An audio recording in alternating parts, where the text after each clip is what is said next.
Bueno, gelditu barko gera jolasak prestatzeko, Bai, izan ere, larun batean, bai, boster ditan. Bueno, lautan gelditzen bali magea? Kaixo! Hombre, zer? Kaixo! Aizue, bakizute, kasualidadez hortaz hitz egiten ari ginen. Larun batean, boster ditan, jolasa daudela hemen, Latxarien plazan. Nagori. Hemen, bertan gaude ba. Lautanga plaza da? Ez, hau Latxarien plaza da. Izanga dago hemen. Bai. Bueno, historia luze xamarra da. Kontatu. Denbora daukagu. Jesus, bueno, kontatuko dizuet ba. Bueno, a ver, nondik hasten naizen. Historia da, behin, Loiolan, bazela baserri batean bizi zen gizon bat. Ta honek, 4 seme-alaba zitun. Zaharrena arotza zen, bagizu zer dan arotza? Bai. Egurrekin lan iten dona, ezta? Ura zan eskulanetan oso trebea, bere aita bezala. Bigarrena Burdinolan ibiltzen zen ondoko baserrian eta hirugarrena auzoko okina zen. Gazteena, neskato alai eta xarmanta, etxeko garbiketaz eta janaria prestatzea arduratzen zen. Mari deitzen zioten. Neskatoa ia goizero joaten zen ibaira arropak eta oiala garbitzea. Behin, inguruko baserrietako emakumeekin bergetan aizala arropa bustatzen zuten bitartean, agure bat hurbildu zitzaien. Agurea? Zar-zarra, itxusia. Bizarrak zituen, grisak, bibote batzuk hemendik, ateratzen zitzaizkion hileak sudurretik eta belarrietatik. Eta noizean behin ere bai, muki batzaukan hemen pegatuta. Agureak lurra makillaz 3 aldiz jozun, eta unakoa esan zion Mariri. Nirekin ezkontzen bazara, ez duzu oialik sekula gehiago garbitu behar izango. Barkatu jauna, ibaiko urak iraketen duenean ezkonduko nahi zurekin. Ja. Emakume hauek lekuko, promis egin duzu. Zure hitza bete ezean, bustitzen duzun oro ez da sekula lehortuko. Agureak makillakin 3 aldiz jozun lurra. Eta junin zanbidetik. Ordun, Latxareko emakumeak esan zuen. Egite izangoa da? Gezurra? Zer izango da? Baino, tipo celebre hau seguro Loiolakoa dala. Marik ez zien kasurik egin. Baserrire itzuli zen egunero bezala. Eta ez zion aitari ezer kontatu. Uste baizuen ez zegoela kontatzeko ezer. Urteak igaro ziren eta Marik bere zereginekin jarraitzen zuen. Agurearen mehatzuaz aspaldi ahaztuta. Inguruan, denek esaten zuten geroz eta edarragoa hasten ari zela, bai eta askarragoa ere. Aita, alabaren eskontza gertu ikusten zuen, eta diru pixka bat gordetzen zuen astero, bere logelan eskutsatzen zuen egurrezko kutxa batean. Mari eta Patxi, ibaiaren ondoan zegoen baserriko lehen semea, laizter maitemindu ziren, eta bi familiek ezkontza lehenbailen prestatu behar zela erabaki zuten. Ezkontza udazkenean izango zen, Marik 20 urte bete baino lehen. Uda hartan, bero izugarria egin zuen. Baserrietako rizko pareta lodiek ezin izan zieten eguzki izpiei aurre egin. Eta haize beroa etxeko soko guztietan sartzen zen. Zaharrek zioten, ez zutela inoiz olako sargoririk ezagutu. Umeak kexatu egiten ziren, ezin zutelako nahi beste kalean jolasean ibili. Gabarrariek, goizaldetik hasten zien lanean, beroa samurragoa zelako.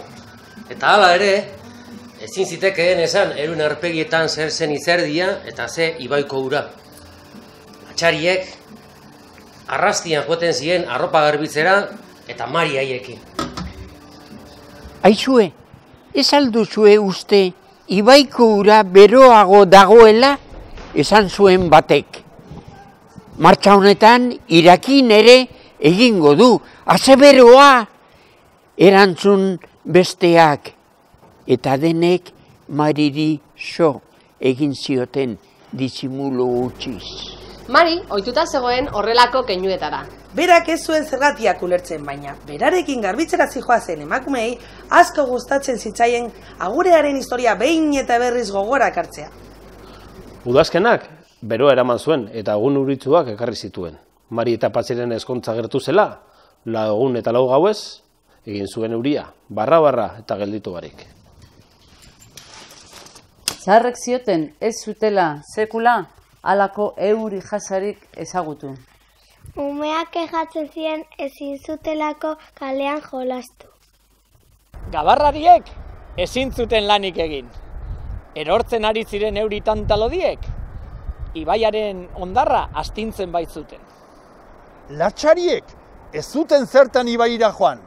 Arropa olean luzatu ezkero, nahikoa bustitzen baizen zerutik zetorrenarekin. Eta Laister auzotarrak uholdea izango zen keskatzen hasi ziren. Bosgarren egunean, euren beldurrak egi bihurtu ziren. Bai, ibaiko urak gainezka egitear baitzeuden. Pentsatu, auzotarrak bere hasi ziren, ondarreko sakuak pilatze prestatu eta etxe guztietan ipintzen. Zelakoa.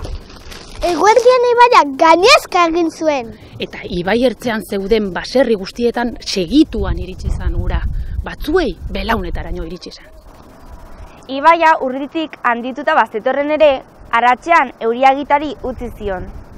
Inguruko baratzak istiluta geratu ziren.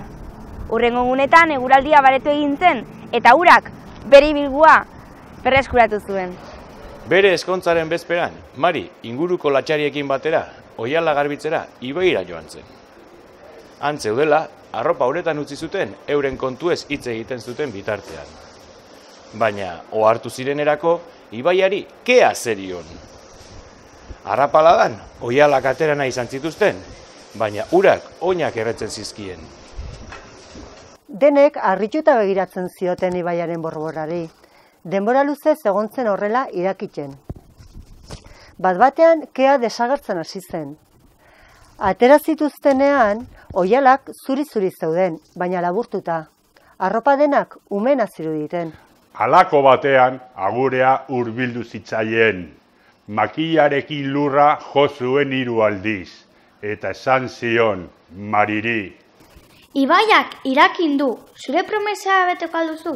Barkatu jauna, baina beste egiten batekin ezkondu behar naiz. Hortaz, madarikatzen zaitut, bustitzen duzun oro, ez adia sekula lehor. Orduan, Marik makila hartu eta buruan eman zion, 3 aldiz. Gizona seko geratu arte. Emakumeak ez zuten ezer esan, eta gizona hor utzi zuten. Batzuek esaten dute urte hartako uholdeak ibai ertzean zeuden burdinoletan kalteak eragin zituela, eta urtutako burdinak ibaira isurtzean ura irakiten jarri zuela. Besteek diote kondaira hutsa dela. Edonola ere, auzotarrek hilabeteak eman zituzten uzkurtuta, arropa txikia baitzuten. Barruko arropa ipurdian sartzen zitzaien, baina ez zuten galderarik egin. Lotza ematen baitzien, loditu zirela onartzea. Alabazan, edo izbazan, zadedilla kalabazan. Eta etera, dedilla loiolako palazan. Bueno, eta hori da historia. Ze interesgarria! Non dago Eneko? Eneko june egin da. Bale, gu joan egin bargera, agur! Agur!